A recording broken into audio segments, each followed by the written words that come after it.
Music and Booze with Mo is co-produced and distributed by Nitty Grits, the media division of the National Food and Beverage Foundation, changing the world one taste at a time.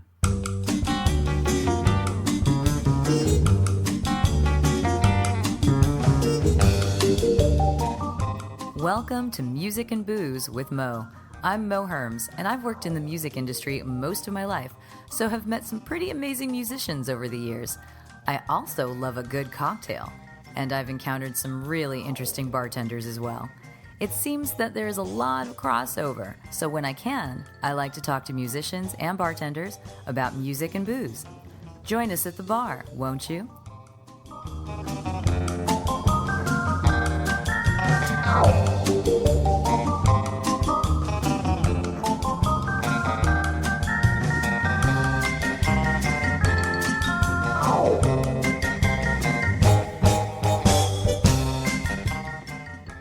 Music and Booze with Mo is brought to you by The Mermaid, a cozy neighborhood bar with an aquatic flair in the Little Tokyo area of downtown LA.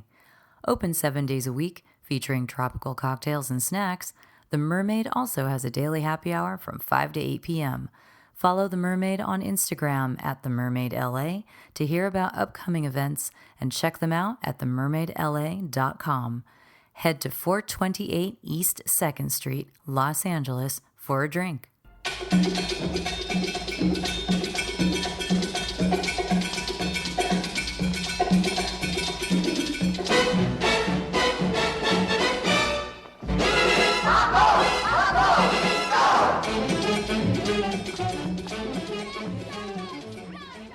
I'm very excited to present today's interview. Our guest is the one and only Lynnette Marrero, who is an icon in the bartending industry. She not only worked at many of the pivotal craft cocktail bars in New York during the most recent resurgence, renaissance of the craft cocktail movement, but she also is one of the two founders of Speed Rack. Speed Rack being a competition that showcases talented women in the craft cocktail world.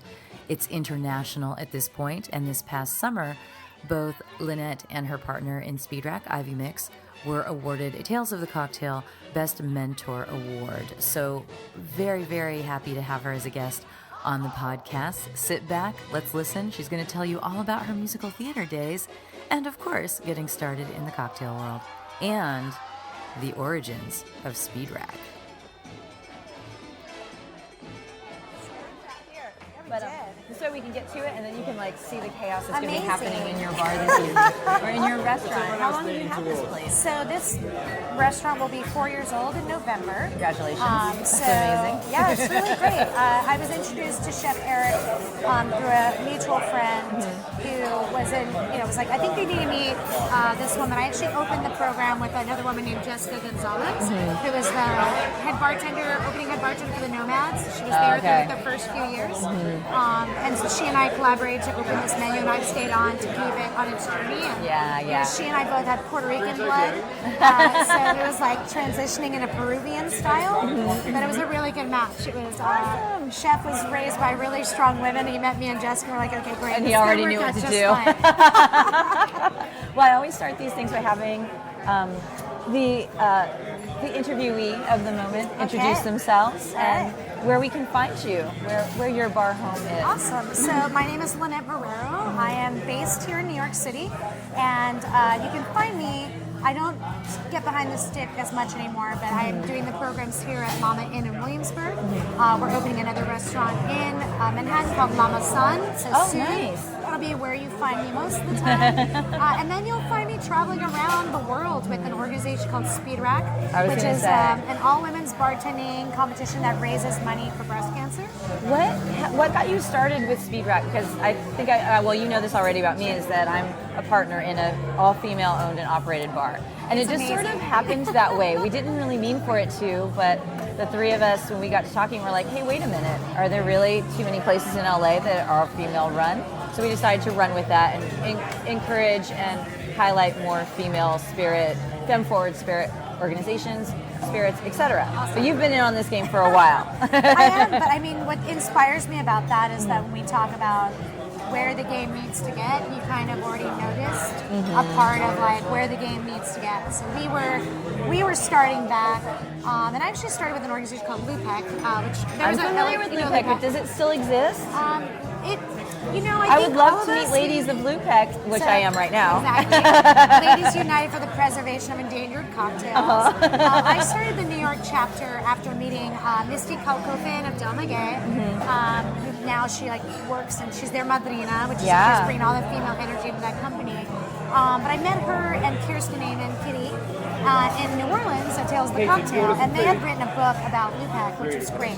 They actually currently have an awesome book called Drinking Like Ladies. I have that book. Which is amazing. It's so fantastic. But this is their precursor, and it was them and their group of really intelligent women in Boston who were in this society to promote women and create cocktails. And what they did was they did events to raise money for charity. They actually did this crazy 1940s throwback gala, and they raised so much money for women's shelters and all women's causes. So I saw and identified that as something that could be very helpful here in New York to really start promoting the women. And I had started noticing, I was lucky enough to grow up like our the bartender here tonight, Allie from Happiness Forgets. We were in that Pegu Club Flatiron time where there were men and women who were just willing to work harder and make less money. You know what I mean? It was I could pour vodka sodas all day, but now I'm going to shake you these drinks with this really heavy ice, and I'm going to make less money, but I'm going to do it because I care about the craft. And if you're willing to work hard, you moved up. But Audrey Saunders opened Pegu Club, Julie Reiner and her team opened Flatiron and now Clover Club. So there were women in ownership and there were women above me, but there were not as many of my female peers or the generation kind of up and coming behind me. People would be like my little sisters. I didn't see as many of them in the bar. And I took a job as a rum ambassador. So that job kind of transitioned and changed my perspective because I was challenged to go to venues and bars outside of my comfort zone, which were where all my friends worked, which were Allie and Jim Kearns and Brian Miller and all those people. That was Death and Company, all these places where predominantly men were, but they were just the men who were doing really well at the time and changing the game. Phil Ward, Toby Maloney. And so I went to these bars outside of my comfort zone and started meeting people like Erin Reese. And I remember meeting her because I went to this bar, Louis 649, which is now where Mace is. Okay. Or where Mace started. Yeah. And now where they're expanded. Yeah. But, she was working there one night and she was trying to work on her Tales of the Cocktail submission drink. Yeah. And I was like, this woman's amazing. She's so incredibly talented. Her flavors were great.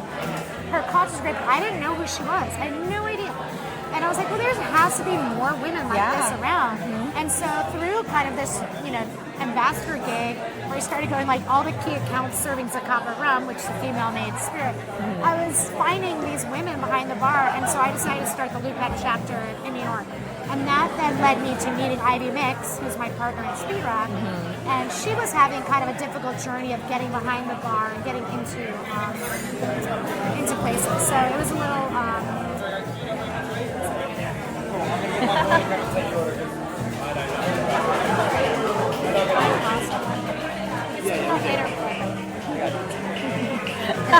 Sorry, I'm at a bar, making sure all the people are getting taken. This is what editing is for. Okay. Yeah. So I met Ivy Mix, who was similarly, she had some bartending experience quite a bit, and she moved to New York and was working as a cocktail waitress and really had a hard time trying to get behind the bar. And she talks about it now. She's like, I didn't have the craft, but I did have the raw talent. I knew how to bartend. I could have picked up that craft skill very quickly. And I think, that point was had she been maybe a man with the similar experience, would she have been more accepted? And she did ultimately get put behind the stick at Fort Defiance and then at Lani Kai. And so she found places that would promote her and put her behind the stick.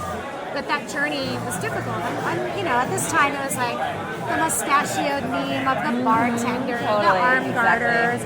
We don't fit that. It was that height of that revival. The height of that purist of what the revival is. And it was, all these, and it was the Twitter bartender too. To me, that was also a big thing. It was the rise of the Twitter bartender. So it meant that they were whoever was shouting and demanding attention, where I think it was a lot of the guys who were more comfortable doing that at the time, and you didn't see it as much with the ladies.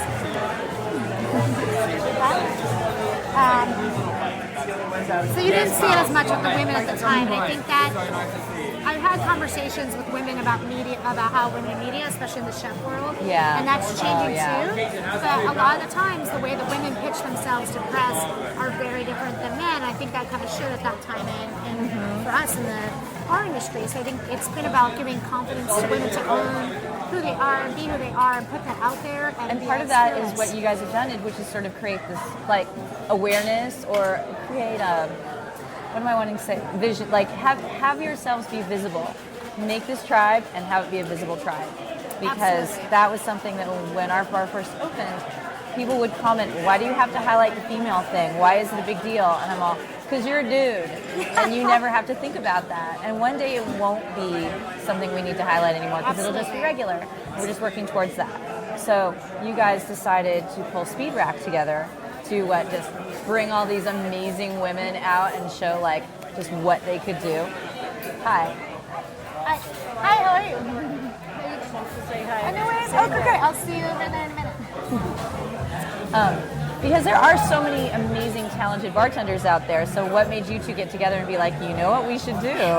So it's funny. We actually got paired together one night because Phil Ward, who owns Maya Wells, she was cocktail waitressing there. And he was stuck. It was a Saturday night, and he had these triplets who worked for them, and I think there was like a family function. So all Triplets who the worked triplets were gone. Yeah, Okay. these great girls. They're awesome. And I think it was probably one of them couldn't work, and so he called me. He's like, "Would you fill in and work the floor for me?" Yeah. He knew I'd work the floor, flat iron. And I went this time. I was like, "I'm not working the floor, but whatever. Sure, I'll help you out. I can do this in my sleep." And Ivy didn't know me, and so I started working. She's like, "Okay, you just handle these tables." She's like, "Who's this woman walking in? I don't know what she's doing. I'm just like, be alpha female, do my thing. I just don't mess up my table." And when she realized, like, I was, things would go, and I just would start running her drinks, and I was just making things happen. And she's like, "Oh, great, that's awesome." So we became friends with that, and I started bringing her to Lupec events. And so what we did when the Manhattan Cocktail Classic was here, we had Don Lee asked me to ignite the Lupec chapters and ask them all if there were people who wanted to come to New York and basically do like the CAP program and work in the kitchen at MCC and to do all the back of house batching and all that stuff for the seminars. So we had like 25 women or so, all in the kitchen making these drinks, doing all this stuff, producing it out to the seminars. And there was like this video thing that was going on where like they were videotaping people for this like thing, and they couldn't find any women. And Ivy and who else was it? Oh, Rachel Shaw. Ivy and Rachel Shaw, who's now in LA. We're outside on a break, and someone came up and they're like, "Hey, can you guys be in this video? We need women."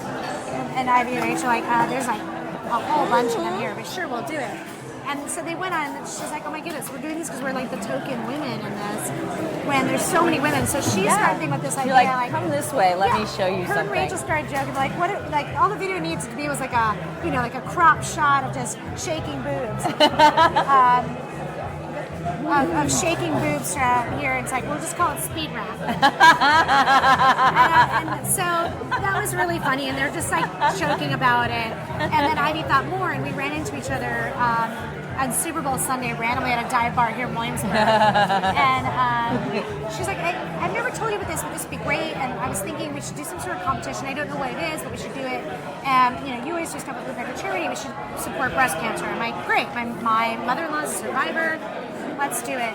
And so we just got together. We called all of our friends, put it together in like a few months. Everyone who was like brand ambassador, I'm like, "Look, I need your support. I need you to help me out with this. I need you to get on board." And we did the first event at the Astor Center here in New York. It was a huge success. Yale Van Groff and the Spirit won that first round. Of course she did. She wins everything. She's so great. Yeah, and she was incredible. And so it was just kind of insane. So She's typically amazing and so perfect. She was somebody who was in the scene, had worked at Pagan Club, had a really great resume, and it just showed how badass she was. And we had who else did that year? Yana Volson, who now runs the Cosme program, Frankie Marshall. Like, we had these, and we begged these women. We're like, "Would you please get on this stage and do this completely terrifying and crazy thing?" And they did, and it was amazing. And so then it just took off. We're like, all right, let's do a tour, and let's go around the country and find more of them. We knew that we had that plan from the beginning, but that success that day really showed it. And then now it's moved into 8 years. We started going global 5 years ago, and so we have 5 years ago. So global's under our belt in 6 different countries. So it's kind of crazy, the expansion and the wave that's happening. I guess I heard about it for the first time when I was living in San Francisco maybe about 4 years ago or so. That'd be right. We finally moved over to Gray Area, I think. Yeah, and so I remember being there and knowing some women that were going to be participating in that. And so many, the Bay Area is a great place for this sort of thing because everyone's over the top trying to be as correct with everything as possible. So I heard about it from a bunch of guys that I used to go drinking with all the time who wanted to go because they knew some of the women who were competing, but they were just like, we're getting a big group of people together. We're going to rent a bus. We're going to go down to the Civic Center or wherever it was, have the Warfield or Fillmore, I don't remember where it was, and take everyone down there and just cheer these women on. Yeah. They were just like, let's just go. And that's what's amazing, is the amount of support that, And they were all enthusiasts, right? And they were just like, we know these people, we don't know all of them, but it's worth going down there and supporting this cause, And it's just amazing how much love it's gotten. So kind of a follow-up question with that is that I think I was somewhat aware of competitions before that, but I feel like that was the first time I was aware of a competition. And now they are kind of all over the place. Sure. And there were competitions before, and that's kind of what Ivy and I talked about. But they were more like, oh, these are your single, this is make your best cognac cocktail, make this. And there was nothing that was testing people on what they really do bartending. Yeah. So we test everyone on classic cocktails, and then maybe we throw a little dealer's choice at the end. And it's all about, and what we've realized now is that we've actually passed on the mentorship that we've had to these people. Now everyone's making all these classics, and they're making them fast. But to us, that's Friday, Saturday night in New York. Everyone's very savvy, and as this industry grows, more and more people know classics, and the consumer is more knowledgeable, and so you need to understand that and go and make these things. Something else nice that I've seen as a result of it is that previous competitors will mentor younger up-and-coming bartenders. So they'll take them under their wing and they'll be like, okay, come to our bar this night because so-and-so is going to be practicing her speed racks this. And they do these those practices have been amazing. Mm-hmm. That sort of energy has grown, and that's why, you did that benefit for us at your bar, which is awesome, and I think that's incredible. So I think over at Frank, Kat Corbo is doing, she's one of your future contestants, or she's going to be in the competition. She's a wild card, right? She's a wild card for California in the finals. Yes, and she's going to be doing a night where she's basically selling a deal, 4 drinks for $24 or something. Yeah. And you have to get those 4 drinks, but she's going to make them for you in this period of time. That's awesome. And so she's turning her practicing into something she can do at the bar. So it's in real time. And people can come in and get a deal out of it, but they're also helping her out, and they may or may not be aware of it, And I just love that it's fostered that. I mean, we were talking about the cocktail world, bars, restaurants being about community. It's hospitality community. And you guys have created with this competition, women are inherently competitive with each other, which is something that I think has been bred into us, which kind of sucks because then they're not as nice to each other. But this has turned that competition and made it a friendly competition. Absolutely. Made it a fun mentoring competition. We saw that turn happen as kind of the newer people were coming in, the people didn't have names, yet, not yet. And they were coming through the speed rack system. And that is great. They do, but it's a competition with themselves, not against. Totally. And that's the thing. And that's what's so beautiful. We do have this community. We have opportunities for everyone who comes through that Speed Rack network. We try to keep them looped in this greater world, so that way there is more to it than just a competition. Yeah. It's about what can you get out of this? What do you take away that you learn about yourself? What do you learn about everyone else? What kind of contacts are you going to make? It's pretty great. It's amazing. So, since this is a music and booze podcast, music and booze. Does Speed Rack have a theme song? Do you have an unofficial theme song in your mind? I mean, we don't really have an unofficial theme song. I was going to say, I can't remember. I mean, Pony plays a lot at all of the Speed Racks because Ryan Fitzgerald DJs a lot of our finals, and one of Ivy's favorite songs. But I would say when we tell the DJs what we're about, we're like, all right, we want awesome driving music. Females, singers are great. Yeah. If you have it, We love Beyonce. We were like all on the year of Despacito. You know, like we had a bunch of like, it becomes like a theme song per year per group. Well, yeah, which is pretty awesome. So we had that like, it's pretty great. Last year was a lot of Cardi B. I was going to say, it has to be Cardi B. Cardi B was pretty much like Cardi B was the one last year. And we let the women pick like their prelims music, and so a lot of that came through. And there's also Rihanna. Bitch, better have my money. I mean, come on. I know. If that isn't like the song of Speed Act, it's Like, brap, brap, brap. Louis 13 and it's all on me, nigga. You just bought a shot. Kamikaze, if you think that you gon' knock me off the top. Shit, your wife in the backseat of my brand new foreign car. Don't act like you forgot. I called a shot. Like, blah, blah, blah. Pay me what you want it. Don't act like you forgot. Bitch, better have my money. Bitch, better have my money. I always played a lot of female artists, and I never really thought about it. And one of my favorite female artists is a woman named Nico Cakes, who if you're familiar, she gets interviewed all the time, and people will say, oh, how is it being one of the most highly regarded female singer-songwriters? She goes, it'd be awesome if I was just a highly regarded singer-songwriter, Absolutely. right? And so I felt that way when people would call and say, why do you play so many chicks? And I'm like, I'm just playing music that I like and think you'll like. But I find it funny in the same way. Like during punk, you had so many female singers. Oh my God, absolutely. And they weren't seen as Absolutely. they were all part of this It was part underground of a movement scene. together. And I think maybe that if we get back to it, when I got into this, we were all part of the same underground movement, trying to get together through to like get people to rethink about how they consume beverages. Exactly. And then it became really popular, and that's when it becomes a problem. Yeah, Right? So that's absolutely. when rules get made, and that's when these oppositions. It starts getting structured, Yeah. and then people then try it's to take control of it. And it's the lack of imagination of the press and marketing in general, in music or whatever. Because Yeah, music, they're like, but what do you mean? We can't put you in this little bucket. I had a lot of that before I came back on premise back in the days. When people couldn't tie me to a specific bar, they're like, well, we don't understand. I'm like, Yep. yeah, you don't understand because You can do influencing everything. so many bars in many places, and so it took a time. You're like, why does it have to be tied to one thing? Now it's more acceptable, but it was I a love lot the harder punk when I started. analogy because you're absolutely right. And if you look at those early days, you see like, Pauly Stream from X-Ray Specs right Absolutely. next to like Joe Strummer, and they all ran in the same circle. Or Susie, Yeah, oh my gosh. Susie, that's all we need to say. But yeah, you're very right. There was all of that interacting with each other all at the same time, and nobody even would blink about it. And that was so wonderful. Madonna and Blondie, who end up being more on the, like, defining themselves in a more feminine way in those spaces, still fit. We're still badass and respected. Exactly. So there's, like, you have the Joan Jett and people who, like, really just kind of went with that. You're But it's absolutely right. interesting, So I guess that was something that you listened to back in the day then. I love. I like a big Pat Benatar. That's the kind of music I love. my God. I mean, she started as an opera singer, and she can sing. Her range is ridiculous. So I love Pat Benatar. My mom loved Pat Benatar. My mom loved Maria Callas and Pat Benatar. Because you can. Totally.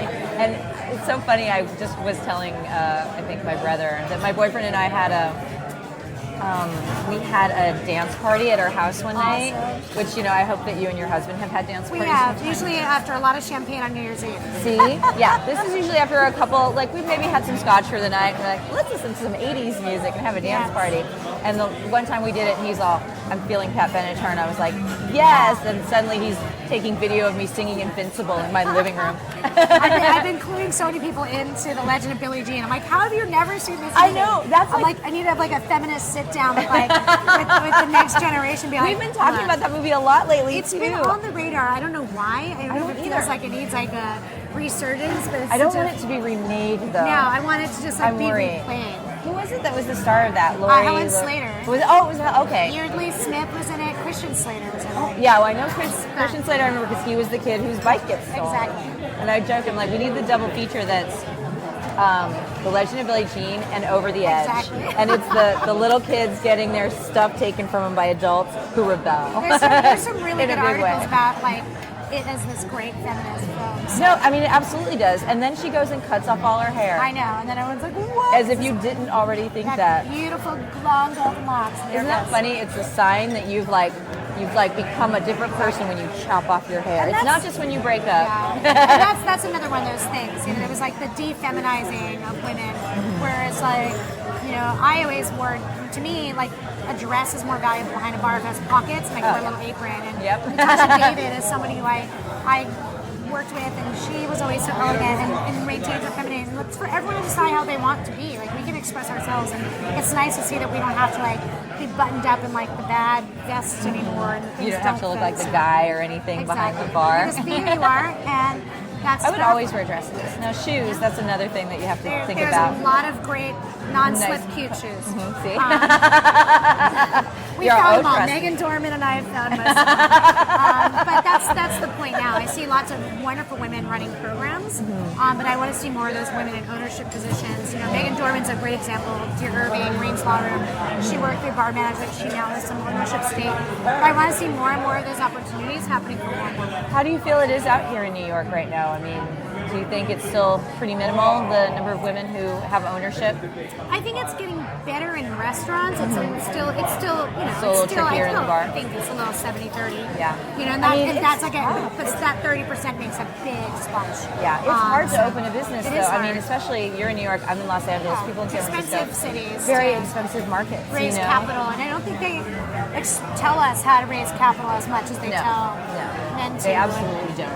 And we also, in my instance in LA, we lucked into the space that we have and got it for a steal, an absolute steal. And I have other friends who, and it's a group of men who they started with one bar in Echo Park, and now they have quite a few, and they have a couple in New Orleans as well. And I've known them, like one of those partners I've known since I was like 18 years old, right? So as he started building this empire, they just get more and more expensive, all these places. And I remember that the spot we got when we announced that we're opening this up, we were so hush-hush about it for the longest Of course, time. you never know what's going to happen. Yeah, and we threw it out there finally, and one of those guys came up to me and he's like, how did you get this place? I'm like, we just lucked into it. It was on the market for a day. And he's like, well, it's a good thing you didn't say anything to me because I probably would have tried to steal it from you. I'm like, I know you would have. Even though you've been my friend for 30 years. I'd still take it. I Sorry. absolutely believe you. And that's All is why fair I in said love nothing. and opening bars. Exactly. I'm like, you've got enough. Let us have one, you know. Exactly. But there are 3 bars I can think of in LA, general, like the main city of LA that are owned by women, and we all know each other. Four. We all know each other. Like our groups all know each other. And when we run into each other, we're like, oh my God, how are you doing? And then it's great to see like what Antonia Fasso's doing. I mean, she's become a very high-profile female chef in LA who's also supporting bars. You know, and so that's kind of a great role model, but it definitely needs to improve. So I talk a lot about how we can figure out. I think that's phase 2, working on more capital in that direction. What got you into?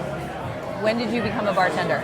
Was this because you needed a job in college? That's everyone else's thing. No. I was actually a professional musical theater actress. Shut out of college. up. Went to Columbia So we can University. really do the music part of So I this. did that, and I was working, and I kind of was hitting my stride right as the Broadway strike happened, and that really like crippled it because then it was like the Broadway strike, then the economy a few years later. So I started going out, you know, everything was being offered was national tours, and I had just recently gotten married, and I didn't want to go to national tours, and I kind of fell into just getting behind in hospitality after 9/11. I was away in San Diego doing a show, a pre-Broadway production, and 9/11 happened. I'm from San Diego. What theater were you doing it at? Of course, Doing it's La Jolla. Dracula. It's always oh, really? Yeah. Cool. And, I'm sure my dad saw the show. It was amazing. We're Broadway hounds in my sure. family, There so. you go. They probably totally saw it. But I saw that happen, and I never wanted to be the cliche waiter actor because I thought it was just so cliche. Yeah. So I used to be temping in offices, you know, booking travel for everyone I graduated with who's now working in their finance jobs. Right, yeah. And after 9/11, I said, no way. So I talked myself into a wine bar job, and then that ended up being flexible, and it worked. And I was making great money, had the personalities, and I started working at a cocktail bar, a martini lounge back in the day. And then Flatiron opened, and I started going in there with my bartender from across town at the Martini Lounge, and we closed on Thursdays. And I stopped them for about a year, and I went and did a tour. Yeah. I did like a summer stage, and then I came out back, and I got a job, and I'm enthralled that I you was were in. singing And then Broadway. I did it for another 2 years, and then finally at one point I stopped and went to the side just again because I was big tours, and I was like, this is my life now. And I found the theater and the creativity and the entertainment within this thing. See, and that's exactly what I've learned whenever I talk to anyone who's musical within the bar community is that there's still that creativity there. And Absolutely. it sort of just rechannels into this sort It of also thing, helped you know? me succeed in a lot of ways. I take for granted that media training and all that it comes so natural for me, and presenting in front of a room or being on stage in a competition, I'm not fazed by it as much because I've had to like perform at a dime. So there is that part of, that's the thing, that part of your soul that is so natural. So it's been an advantage. In Oh, got it. Yeah, absolutely. What was one of your favorite roles to play, to sing? My I'm sure you favorite, have many, but you well, have I to got to understudy Petra at the New York City Opera. Oh, wow. Oh, my God. So Stephen Sondheim's one of my favorites. Well, and yeah. Jeremy Irons was the lead. Oh, my God. And Anna Kendrick would play the little girl. Oh, really? Oh, my And I was God. understudying, and it was... So, how was Jeremy Irons? Jeremy Irons was great. I mean, Was he? it was kind of funny because like a really Sondheim interesting lyrics character. are extremely complicated, as Oh, yeah. you know, and they're I know. metered, and they're some of the most complicated music to sing. So he had a few hard times with some of the big sequences, and it's a difficult show. Little Night Music is and one of the harder rhythmic shows to really kind of get on the beat. But he got there. Who was the woman who played Juliet Stevenson? So Wow. it was pretty great. And that was Fun. probably the most amazing. So I got to hang out at New York City Opera. I would train and do all this stuff, and it was just never got to go incredible. on, but I at least got to go to rehearsals. So currently, are you still up on musicals? You get a I am chance still to up go? on musicals. I Okay. do get to go a lot. I knew Lin-Manuel Miranda back in the day because it was like all of us Latinos like jumping forward. My best friend is working for him right now. I'll tell you that when we turn this off. But it's great to see all that happening. I'm watching the Fosse Verdon. I'm like, it's amazing. But yeah, to me, it's still such a beautiful world, and I love it so much. And there's a part of my soul that misses performing and singing, but I don't miss that life. I'm traveling the world and doing so many incredible You know what? things. Maybe at some point in the future, you'll be able to incorporate When that I own into my some own other cabaret ventures. bar. Yeah, right? Why not? Everybody loves a cabaret bar. Why not? Do Everyone they? does love I a think they cabaret. do. I would. Oh, yeah. I would be totally down with that. Of course. That's amazing. So, I love that you used to sing. I need to know more about that. So currently, what is one of your favorite musicals of all time, though? Just objectively, what do you think West Side anyone? Story. I have to. That is my favorite musical as well. My parents moved here to the U.S. from Puerto Rico in the 50s, back and forth. Oh, so wow. that dynamic and what was going on was so. Do you true. speak Spanish? I do. I understand those. I speak conversationally Same. because my parents are like, they really took that song from me. You're an American now. Speak English. Like that whole idea. And that, I went through the same thing kind growing of up. trauma of coming. It wasn't cool. It was wasn't only cool. probably in the last, I feel like 15, 20 years that it's okay for your kid to learn to be the bilingual. language. Exactly. And It they were isn't afraid looked down upon. they were afraid it would push you back rather than push you forward.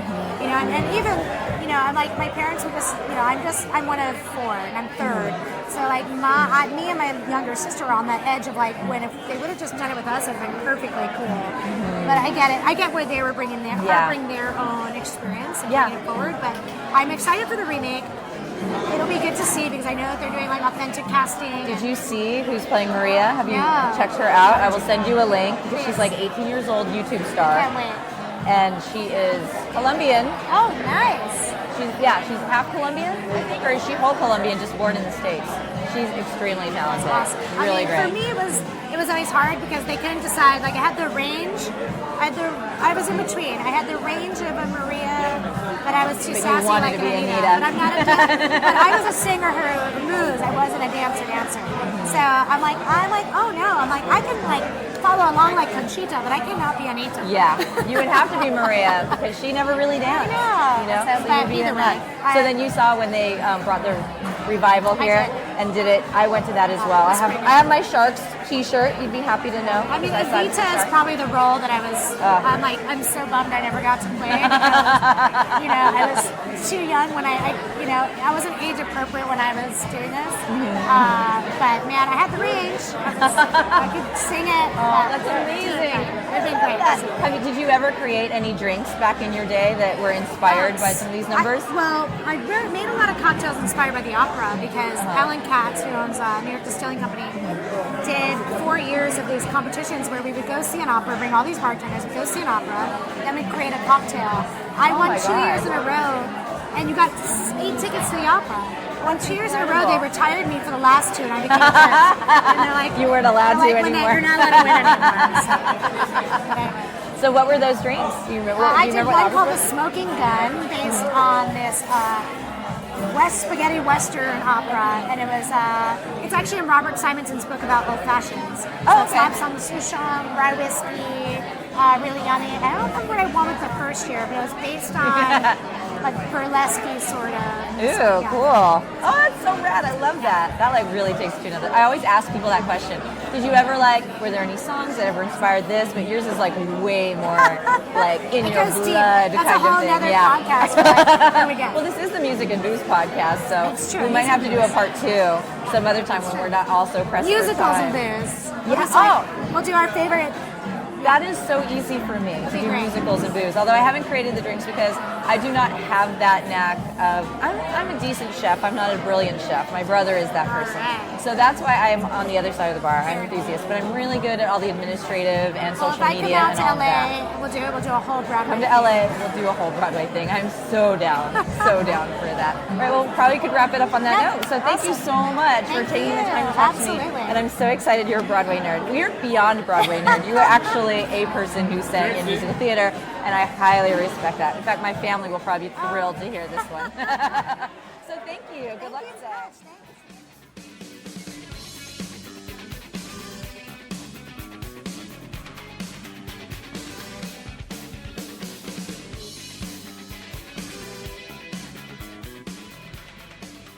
I need to thank Lynnette Marrero for sitting and talking with me. She is an absolute superstar and one of the most amazing women in the industry. And like we were both saying, one day, hopefully, we will all just be amazing humans in the industry. So thanks for sticking up for all the ladies, Lynnette. We really appreciate it. And if any of you listeners get an opportunity to check out a speed rack competition, they will be gearing back up in the United States, I believe in the late winter, early spring. Go check them out. They're a lot of fun. A lot of fun. These women really know their stuff. So thanks for tuning in.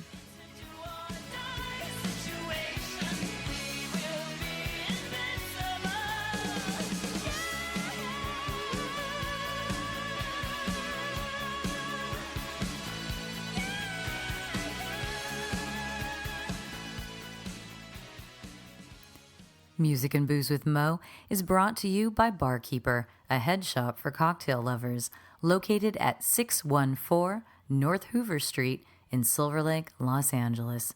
Stop by for barware, vintage glassware, a carefully curated collection of spirits, and one of the most impressive selections of bitters anywhere. Follow them on Instagram and Facebook for information regarding spirits tastings. That's barkeepersilverlake.com. and also in the Virgil Village neighborhood of Silver Lake, Los Angeles. Thank you for tuning in to our barroom chats on Music and Booze with Mo.